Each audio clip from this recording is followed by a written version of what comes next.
제가 중고등학교 다닐 때 여러분도 아마 같으실 텐데 영어 선생님이 그 영어로 된 격언을 많이 외우게 하시고 때로는 시험에 출제도 하고 그렇게 하셨습니다.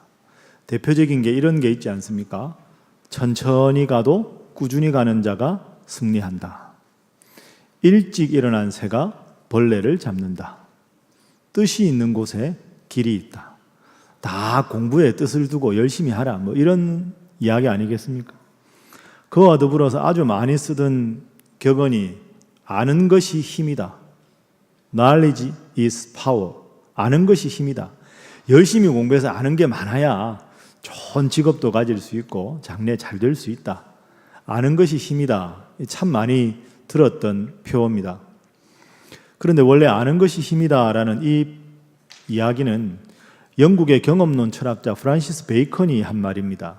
경험론 철학에 의하면 모든 지식은 우리의 경험을 통해서 오기 때문에 경험을 통해서 축적된 지식이 많을수록 다른 사람들에 비해서 내가 세상을 좀 더 지혜롭게 살아갈 수 있는 중요한 무기를 가지는 것이 된다.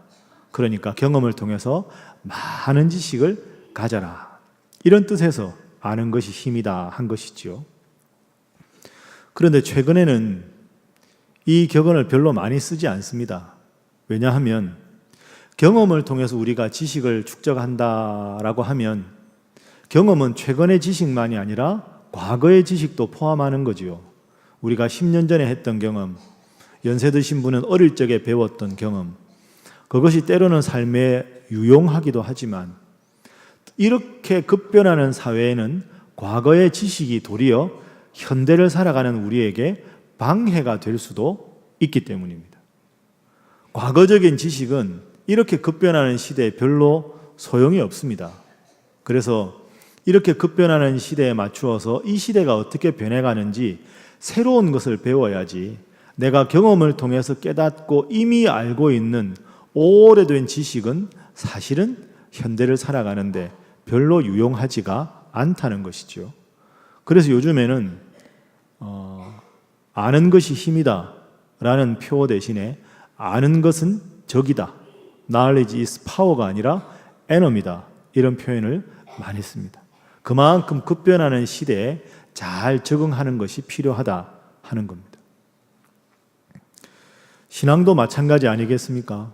과거에 여러분들이 하나님에 대해서 어떤 경험을 하셨고 어떤 성경 프로그램을 했고 그것이 우리에게 별로 중요하지 않습니다.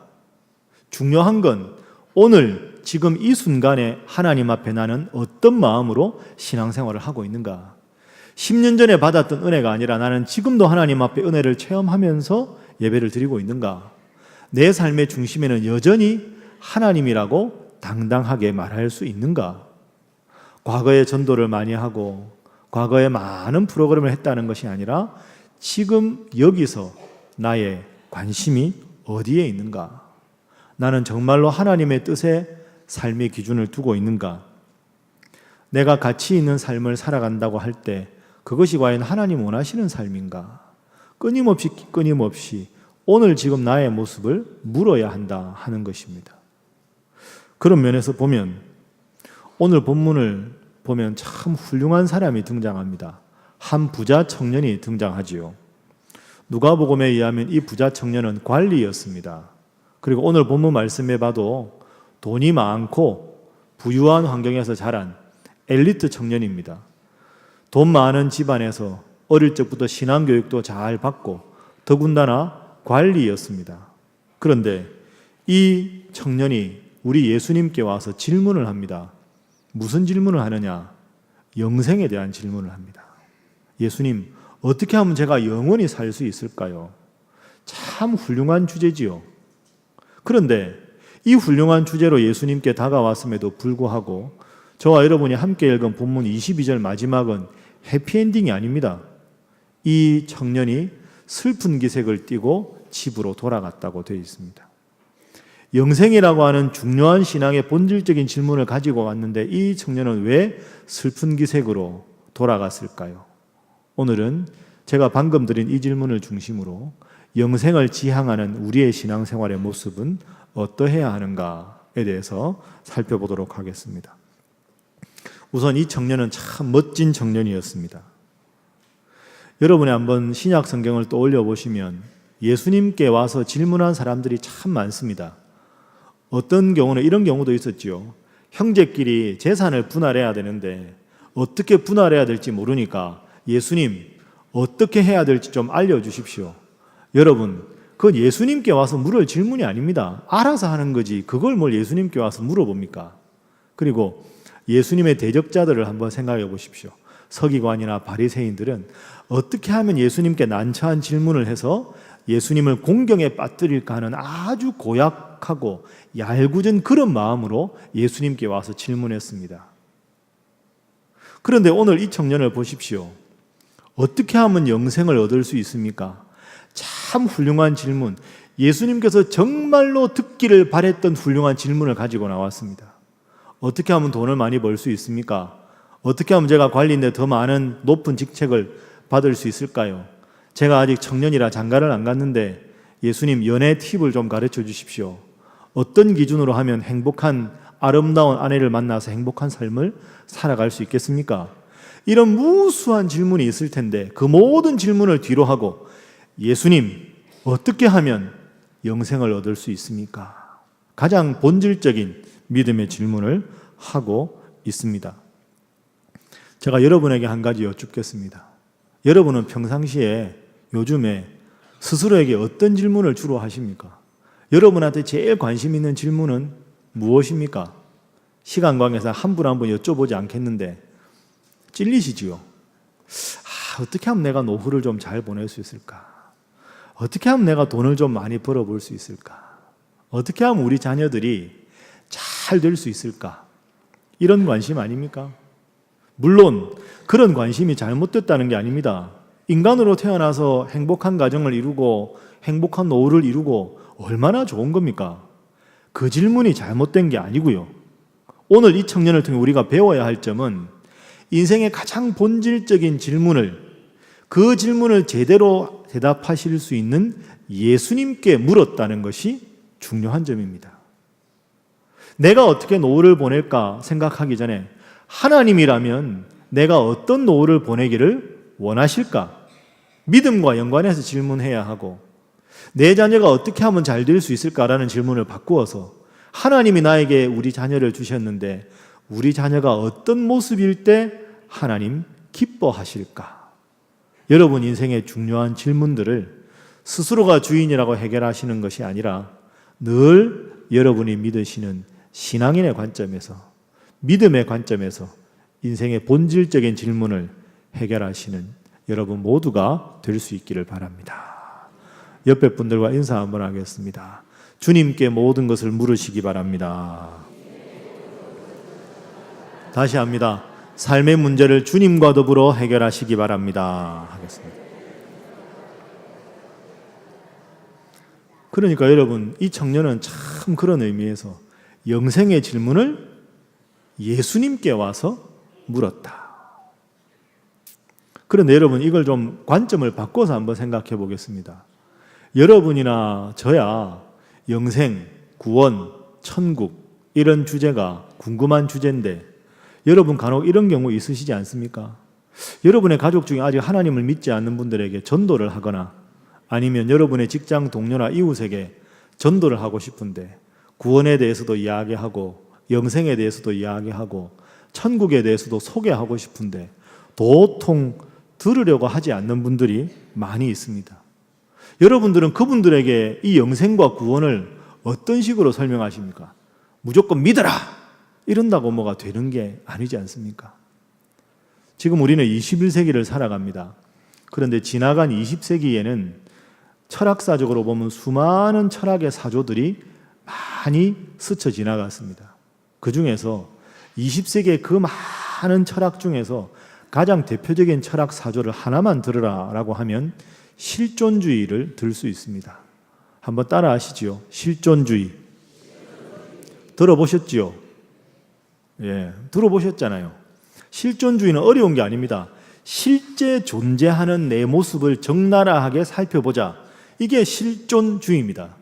그런데 실존주의에서는 중요한 단어가 3개가 있습니다. 한번 따라 하시죠. 죽음, 두 번째 따라하겠습니다. 결단. 세 번째 불안. 이 세 단어가 아주 중요합니다. 죽음, 결단, 불안. 순서로 하면 죽음, 불안, 결단입니다. 자, 이걸 한번 잠시 풀어보겠습니다. 이 청년이 지금 예수님 앞에 왔습니다. 어떤 마음이었을까요? 이 청년은 돈이 많은 청년이었습니다. 그런데 청소년기를 지나면서 청년이 되면서 문득 깨달은 겁니다. 내가 돈이 많다고 해서 행복한 게 아니구나. 내가 이렇게 살아가다가 결국 죽어 없어질 존재라면 남들보다 돈이 좀 더 많다는 게 내 인생에 무슨 큰 의미가 있을까? 이 생각이 딱 들자 돈이 행복의 가장 중요한 요소가 아니라는 걸 깨달은 겁니다. 이 청년은 관직에 있었습니다. 내가 더 열심히 노력해서 더 높은 관직에 올라가는 것, 남들에게 칭찬 좀 더 받는 것, 그게 내 인생에 앞으로 무슨 의미가 있을까? 이렇게 생각하니까 관직도 내 인생의 본질적인 것이 아니었다는 거지요. 사랑도 마찬가지고 결혼도 마찬가지고 인생이 끝이라면, 죽음으로 끝이 난다면 이 이후의 삶은 과연 없는 것인가? 죽음이 끝이라면 결국 인생은 허무하게 흙으로 돌아가는 것이 아닌가? 그렇다면 지금 내가 무엇을 추구해야 하는가? 이 질문입니다. 이 질문이 바로 실존주의의 질문입니다. 우리는 지금 살아있습니다. 살아있는 걸 철학으로 말하면 있을 유자겠죠. 죽음은 뭘까요? 죽어 없어지는 거니까 없을 무자입니다. 그러니까 인생은 유에서 시작해서 내세 말고 현세만 생각하면 유에서 시작해서 무로 끝나버리는 거죠. 그게 죽음 아닙니까? 그런데 죽어 없어질 존재라는 걸 우리는 잘 못 느낍니다. 이 생이 영원할 줄 알고 돈만 추구하고 쾌락만 추구하고 살아갑니다. 그때 실존주의자들은 묻습니다. 너는 인생 살아가다가 불안할 때가 있지 않느냐? 그렇죠, 여러분. 여러분도 인생 살다가 불안할 때 있으시잖아요. 까닭 없이 불안해지고 내가 지금 잘 사는 걸까? 이렇게 사는 게 의미가 있는가? 늘 불안합니다. 이 불안을 실존주의자들은 언젠가 내가 무로 사라질 존재이기 때문에, 죽어 없어질 존재이기 때문에 그 죽음의 감정을 미리 맛보는 것이 불안이다, 이렇게 해석합니다. 까닭 없이 불안한 이유는 먼 훗날 그 언젠가 완벽하게 사라질 내 존재에 대한 불안함이, 그 무에 대한 허무함이 불안이라는 감정으로 다가온다는 거죠. 여러분도 그러시지요? 불안하시잖아요. 내가 잘할 수 있을까?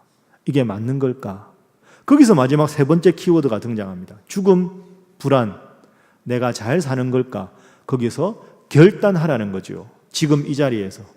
이렇게 살아가는 것이 문제가 있다면 새로운 삶을 살아가려고 결단하는 것이 필요하다. 삶의 태도를 바꾸어라. 이게 실존주의자들의 입장입니다. 자, 이 세 단어를 가지고 다시 오늘 이 청년의 문제로 들어가 보겠습니다. 돈도 영원하지 않다. 지식도 영원하지 않다. 내 관직도 영원하지 않다. 사랑도 영원하지 않다. 가정도 영원하지 않다. 그렇다면 내가 하루하루 인생을 살아가는 것에 궁극적인 의미를 어디서 찾을 것인가? 과연 인생은 죽음으로 끝나버리는 것인가? 죽음 이후의 삶은 없는 것인가? 그 질문을 해결해야만 하루하루 살아가는 인생의 의미를 깨달을 수가 있었던 것이지요. 그래서 영생의 질문을 가지고 이 청년이 예수님께 다가옵니다. 그리고 예수님께 질문합니다. 그 질문이 바로 오늘 본문 17절 말씀입니다. 자, 우리 화면 보겠습니다. 17절 함께 읽습니다. 시작.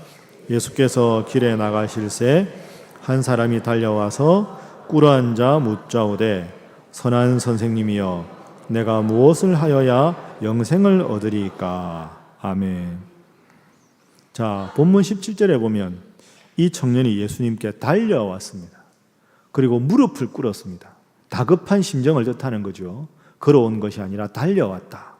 그리고 겸손하게 예수님 앞에 무릎을 꿇었습니다. 예수님, 저는 영생에 관한 질문을 해결받아야 되겠습니다. 그래야 인생이 의미가 있겠습니다.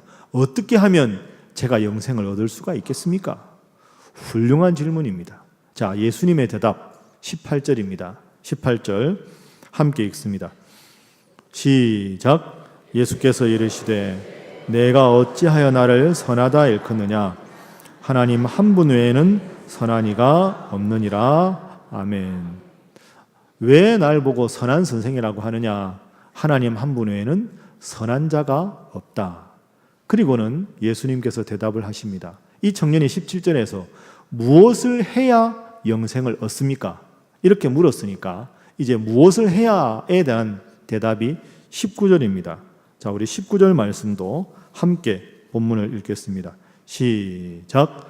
내가 계명을 안 하니 살인하지 말라, 간음하지 말라, 도둑질하지 말라, 거짓 증언하지 말라, 속여 빼앗지 말라, 내 부모를 공경하라 하였느니라. 아멘. 무엇을 해야 영생을 얻습니까? 예수님께서 말씀하신 게 다 십계명이지요. 하나님 말씀하신 십계명을 지켜라, 이렇게 말합니다. 무엇을 해야 합니까? 십계명을 지켜라. 자, 그럼 예수님께서 십계명을 너는 지키고 있느냐라고 물었습니다. 여러분에게 제가 이 질문을 한번 드려보겠습니다. 너는 십계명을 잘 지키고 있느냐라고 물으시면 여러분 뭐라고 대답하시겠습니까? 애매하죠. 예 하면 교만하구나 이럴 것 같고, 아니요 하면 뭐예요 신앙생활이? 이게 애매합니다. 이 청년이 뭐라고 대답했을까요? 자, 다음 구절 봅니다. 20절 함께 읽습니다. 시작. 그가 여짜오되 선생님이여 이것은 내가 어려서부터 다 지켰나이다. 아멘. 아, 십계명요 다 지켰습니다, 이렇게 말합니다. 여러분, 이 청년이 참 훌륭한 청년인데요, 교만한 청년입니다. 어떻게 감히 예수님 앞에서 계명을 다 지켰다고 말할 수 있습니까? 열심히 노력은 했는데 부족합니다. 이게 바른 대답 아닐까요? 예를 한번 들어보죠. 여러분 사시는 곳 이웃에 아주 훌륭한 효자가 한 분 있다고 생각해 보십시오. 부모님께 너무너무 복양을 잘한다. 그러면 여러분들이 뭐라고 그분을 칭찬할까요? 참 효자십니다. 모든 이웃 사람들이 참 효자라고 칭찬합니다. 그럼 그분이 뭐라고 할까요? 당연하지요. 나 효자입니다. 그 사람은 교만한 사람입니다. 그 사람은 불효자지요. 효자는 효자라고 인정하지 않습니다. 모두가 효자라고 칭찬해도 아닙니다. 저는 지금도 부모님 뵐 때마다 너무 죄송합니다. 저 같은 불효자가 어디 있습니까? 그렇게 말하는 사람이라야 효자입니다. 불효자는 효자라고 말하고 효자는 불효자라고 말합니다. 계명을 잘 지켰느냐? 예, 예수님 어릴 적부터 잘 지켰습니다. 이 말을 하는 순간 이 청년은 하나님 앞에 훌륭한 신앙인이라고 보기에는 어렵습니다. 그 대답을 들으신 예수님께서 더 어려운 한 가지를 요구하십니다. 21절 말씀. 자, 21절 함께 읽어봅니다. 시작. 그를 보시고 사랑하사 이르시되 내게 아직도 한 가지 부족한 것이 있으니 가서 내게 있는 것을 다 팔아 가난한 자들에게 주랴. 그리하면 하늘에서 보화가 내게 있으리라. 그리고 와서 나를 따르라 하시니 아멘. 여러분 왜 아멘 안 하십니까? 아멘하기 부담스러우시죠? 이게 뭔가 내게 있는 것을 다 팔아, 일부도 아니고 다 팔아서 가난한 자들에게 주라. 그리고 나를 따르라. 아멘하기 부담스러우시죠? 이 청년도 똑같았습니다. 이게 뭐지? 내가 지금까지 하나님 계명을 잘 지켰는데 그거 외에 가진 것 전부 팔아서 가난한 사람에게 주고 그리고 나를 따르라니, 이 말을 듣는 순간 아주 부담이 됐습니다. 그래서 이 청년의 마지막 모습이 22절에 기록되어 있습니다. 자, 22절 말씀 우리 한 절 더 함께 읽어보도록 합니다. 22절 말씀 시작. 그 사람은 재물이 많은 고로 이 말씀으로 인하여 슬픈 기색을 띠고 근심하며 가니라. 아멘. 여러분, 여기서 이 청년과 예수님의 묘한 갈등이 일어납니다. 이 청년은 지금 예수님께 어떤 자세로 왔습니까? 선한 선생님이여, 내가 무엇을 해야 영생을 얻습니까? 이 질문은 주제는 아주 훌륭했지만 잘못된 접근입니다. 영생은 내가 뭘 해서 얻는 게 아닙니다. 내가 열심히 종교적인 행동을 한다고 해서 하나님이 영생을 주실까요? 그렇게 생각하면 우리 모두가 다 죄인인데 우리가 열심히 하나님 앞에 거룩하게 산다고 어떻게 영생을 얻겠습니까? 영생은 오직 하나님 은혜로 얻는 것인 줄로 믿습니다. 내가 잘해서 하나님 앞에 영생 얻는 게 아닙니다. 그런데 이 청년은 무엇을 해야 영생을 얻습니까? 그런데 예수님이 십계명 다 지켜라. 다 지켰습니다. 그러면 한 가지 부족한 것이 있다. 너의 것을 다 팔아서 가난한 자들에게 주고 나를 따르라. 입장 차이가 이것이지요. 이 청년은 두 손에 분명히 붙잡고 있습니다. 한쪽 손으로는 종교적 열심, 또 한쪽 손으로는 이 세상을 살아가는 포기할 수 없는 명예, 부, 지식, 관직, 이 두 개를 확실히 붙잡고 있는 거죠. 이 세상 속에서는 이것을 가지고 살고 저 영생은 나의 종교적인 열심으로 가겠다. 난 이것도 포기할 수 없고 이것도 포기할 수 없다.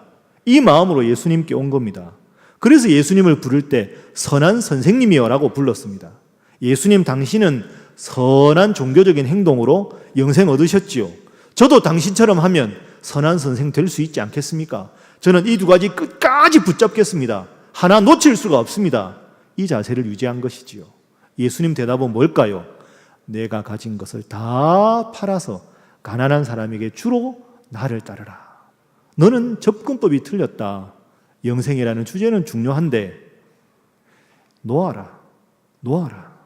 50대 50의 비중이 아니라 너의 마음 중심에 하나님 사랑하는 마음을 가져라. 그 하나님 사랑하는 마음, 그 믿음으로라야 영원한 생명을 얻을 수가 있는 것이다. 결국은 우선순위의 문제다. 두 가지를 똑같이 붙잡는 게 아니라 부족해도 좋으니 연약해도 좋으니 하나님 사랑하는 마음이 우선순위에 있어야 한다. 이것이 오늘 예수님의 말씀의 핵심입니다. 예수님이 돈이 필요해서 내가 가진 것을 다 팔아서 가난한 자들에게 주라고 했겠습니까? 제가 이 구절 왜 여러분에게 아멘 안 하냐고 윽박질렀는데요. 우리 교회 예산이 부족해서 제가 그러겠습니까? 결코 그런 게 아니지요. 깊이 생각해 보십시오. 우선순위의 문제입니다. 여러분의 마음 중심에는 무엇이 있습니까?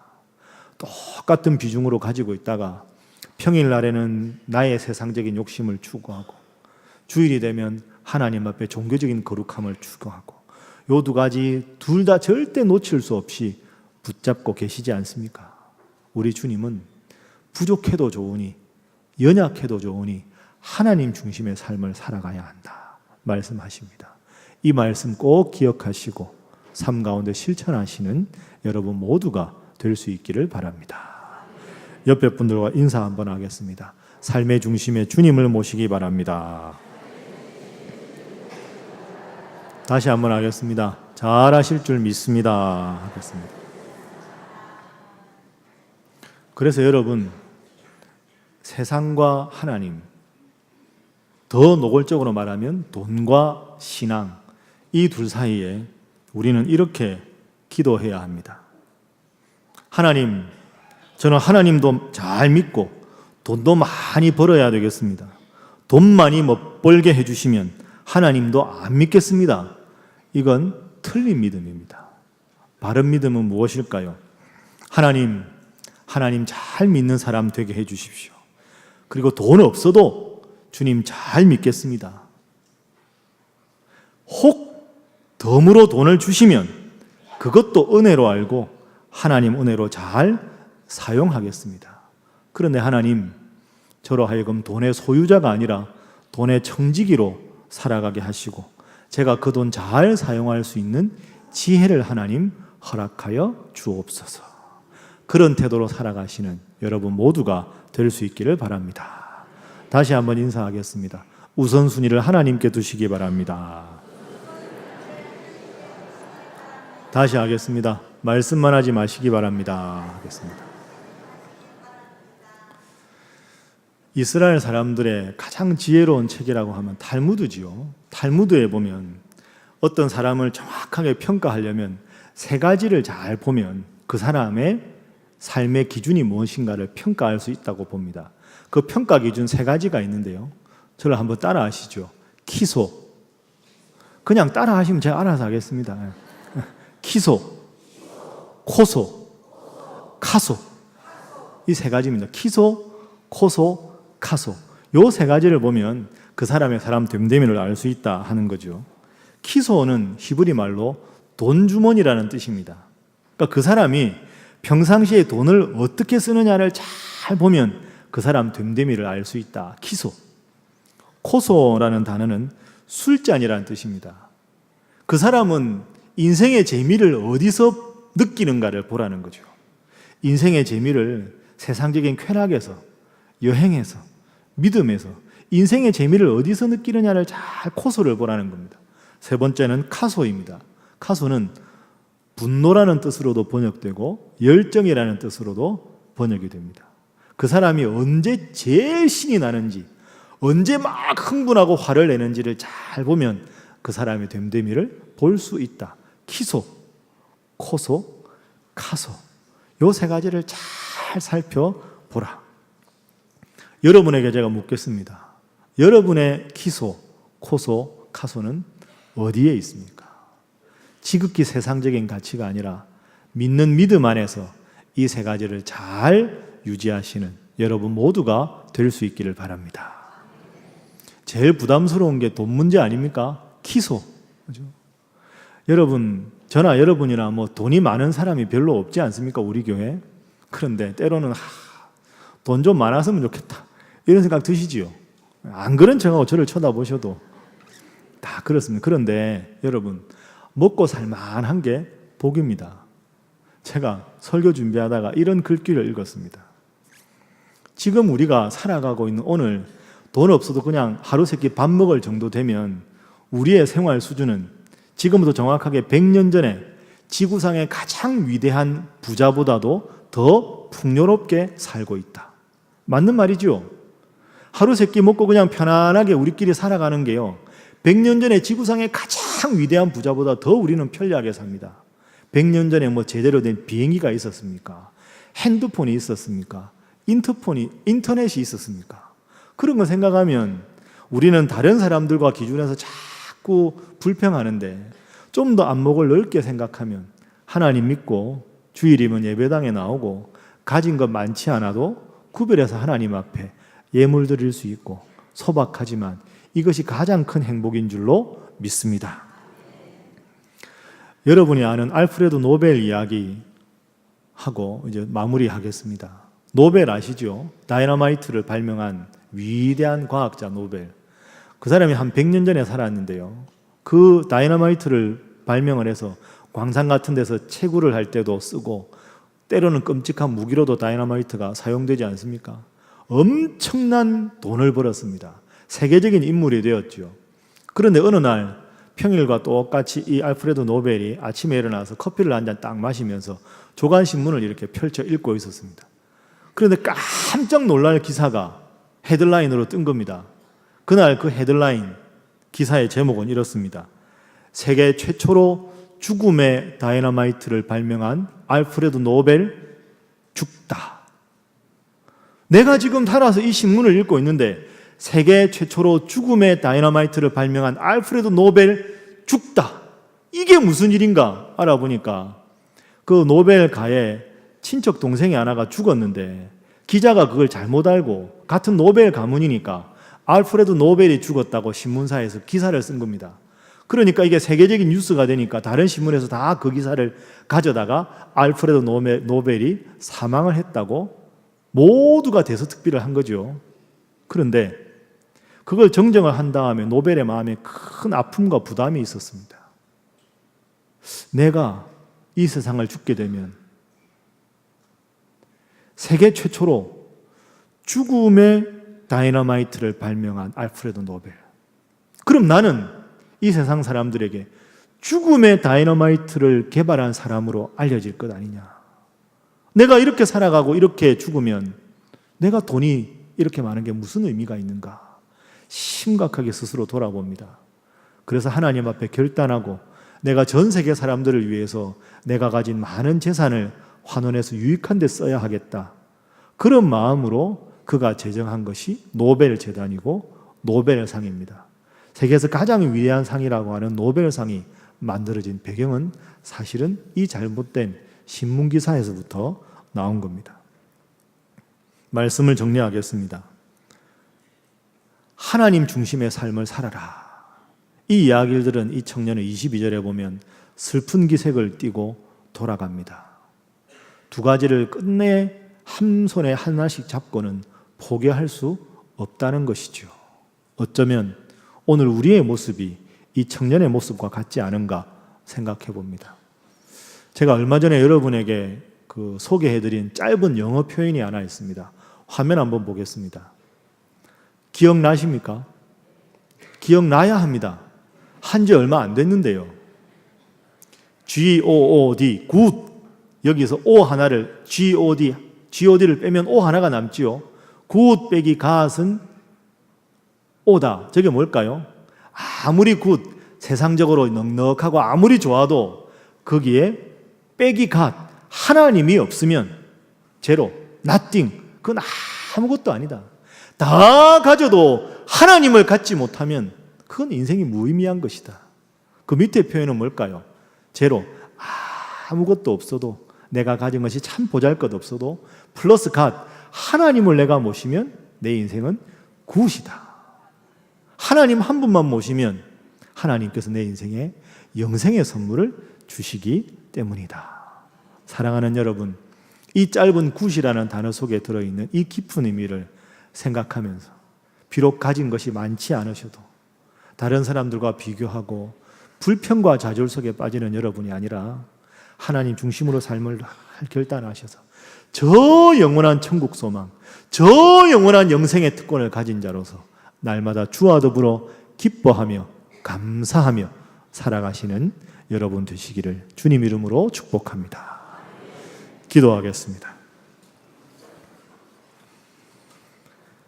사랑의 주님, 세상에 빠져 돈과 명성과 출세와 안정만을 지향하는 저희들을 오늘도 이 자리에 불러주셔서 말씀을 통해서 정말 중요한 삶의 가치가 무엇인지 다시 깨닫게 해주심에 감사합니다. 다시 한번 말씀을 통해서 영생의 중요성과 행위가 아닌 믿음의 중요성과 나의 공로가 아닌 하나님의 은혜의 중요성을 느끼게 해주시니 감사합니다. 주님, 저희로 하여금 영생과 재물 두 가지를 똑같이 갖고 싶어 하고 평일에는 돈을 더 중요하게 여기고 주일만 영생을 중심으로 살아가면서도 우리가 할 도리 다 했다 생각하는 배은망덕한 성도가 되지 않게 하여 주옵소서. 재물보다는 말씀을, 세상보다는 믿음을, 행동보다는 은총을 삶의 우선순위에 놓고 살아가는 저희들이 되게 하여 주옵소서. 사랑의 하나님, 늘 우리를 사랑하셔서 나를 1등 삼으시는 주님을 저희들 또한 1등 삼아 살아가도록 저희와 함께 하여 주옵소서. 예수님의 이름으로 기도하옵나이다. 아멘.